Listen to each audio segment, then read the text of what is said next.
இப்போ அம்மணி கொழக்கட்டை பண்ணி பார்க்க போறேன்.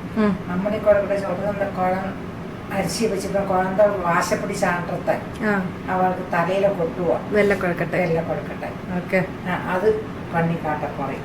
அதுக்கு வேண்டது அரிசி பொடி, வெல்லம்.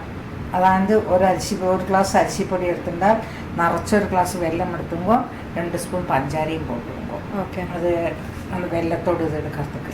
இது வெறும் பச்சரிசி. பச்சரிசி மாவு. ஆமாம். அது கொஞ்சம் நெய், ஏலக்காய் பொடி வேணும்னா ஏலக்காய் பொடி போட்டுங்க, ரெண்டு வேண்டாம். ஓகே. ஆப்ஷனல் தான். பல்லா கறி போடுவா தேங்காயை. நான் பல்லா கறி போடல, நான் சருவி போடுறேன். ஓகே. அப்படி போட்டுருங்க. ஓகே. இப்போ வெள்ளத்தை கரைக்கணும். கரைச்சி அரிச்சிட்டெல்லாம் காட்டுறேன். இது எத்தனை வெள்ளம் விடுவல், தண்ணி எத்தனை விடுவல்? தண்ணி வந்து இதுக்கு 1 கிளாஸ் வெள்ளம் விட்டுருங்க. ஓகே. இது இப்போ கருப்பு வெள்ளமும் கொஞ்சம் போட்டுக்கலாம், இந்த கலர் கிடைக்கும். கலர் கிடைக்கிறதுக்கு உங்களுக்கு கிடைக்கலன்னா வெறும் சாதாரண சர்க்கரை கூட போட்டுட்டா போறேன். இதுக்கு 1.5 கிளாஸ் வெள்ளம் விட்டுருங்க.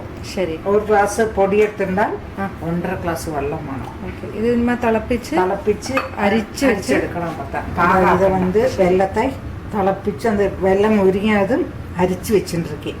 கையில் நீக்கி அதில் நீங்கள் 2 ஸ்பூன் சர்க்கரை சுகர் போட்டுங்க. தேங்காய் நான் பல்லா கீர்மையில் இதைத்தான் போடுறேன். இதை போட்டுவோங்க.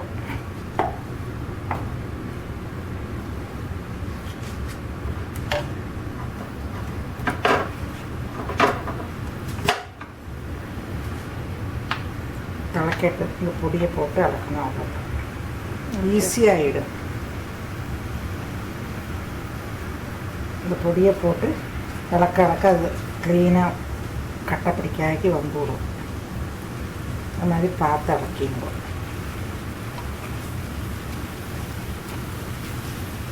கேஸை சின்னாக்கிங்கோ உங்கள் சௌகரியத்துக்கு அனுசரிச்சு.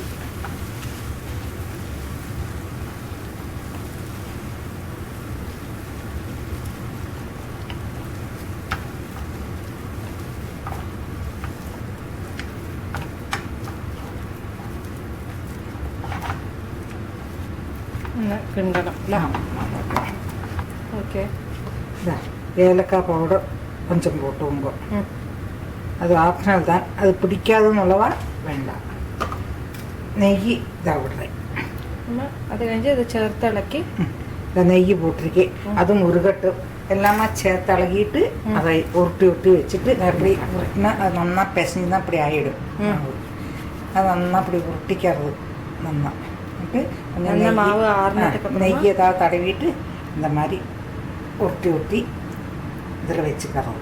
இட்லி தட்டிலையும் கொஞ்சம் நெய் தடவிருக்கேன். கொஞ்சம் அதிகம் வேண்டாம், ரொம்ப கம்மியாக தான் நெய் வேணும். ரொம்ப நிறைய நெய்யெல்லாம் வேண்டாம். அதை தடவிட்டு நான் ஆவியில் வைக்கிறேன். ஆவியில் வைக்கிறேன். அது ஒரு 10 நிமிஷம் வெந்தாச்சு. எப்படி இருக்கு பாருங்க.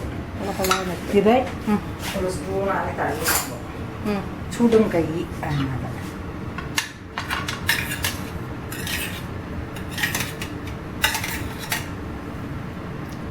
தனித்தனியாகவே ஆகிடும்ல. தனித்தனியாக அம்மணி கொழுக்கட்டை. இது குழந்தைக்கு வாசப்படி தாண்டத்தை பைசாவும் போட்டு போடுவா.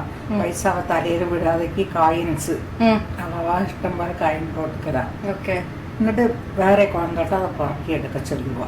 பெரிய குட்டிகள் இருக்கு இல்லைனாக்கா வேற பண்டெல்லாம் இதுதானே கூட்டு குடும்பம் தானே, ஏதாவது குழந்தைகள் இருந்துட்டு. ஆமாம், எடுத்து போட சொல்லுவா. இது வந்து வாசப்படி தாண்ட குழந்தைகளுக்கு அடிக்கப்பட ஆக்கியிருக்கிறதுக்கு அப்படி ஒரு சம்பிரதாயம். இதுதான் மதுரை வெள்ளை கொழுக்கட்டை, வெள்ளை அம்மணி கொழுக்கட்டை. ஆமாம்.